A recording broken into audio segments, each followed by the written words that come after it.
এই হাবলু, পড়া শিখেছিস?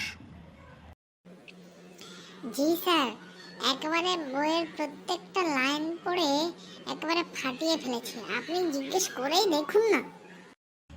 আচ্ছা আচ্ছা, বেশ। তাহলে বল দেখি, আমাদের শরীরে কয়টা ফুসফুস আছে? এত সহজ প্রশ্ন করলেন স্যার। আমাদের শরীরে 4টা ফুসফুস আছে। কি, তুই এই পড়া পড়েছিস? তুই না একেবারে প্রত্যেকটা লাইন পড়ে ফাটিয়ে ফেলেছিস। তুই কি পড়েছিস? আমাদের শরীরে 4টা ফুসফুস আছে? কেন স্যার? আপনি তো বলেছেন আমাদের শরীরে কয়টা ফুসফুস আছে। আপনার আর আমার শরীরে দুয়ে দুয়ে মিলে তো মোট 4টা ফুসফুসই আছে নাকি? আরে বাহ, তোর তো দেখি অনেক বুদ্ধি রে। তোর তো একেবারে পেটে পেটে সব বুদ্ধি।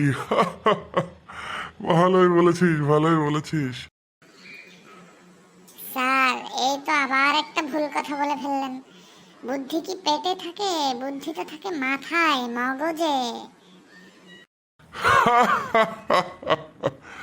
আরে, তোর তো দেখি অনেক বুদ্ধি। আমি বেশ খুশি হয়েছি, আমি বেশ খুশি হয়েছি। দোয়া করি, দোয়া করি তুই ভবিষ্যতে অনেক বড় হবি, অনেক বুদ্ধিমান হবি। যা, এবার বসে পড়, যা যা।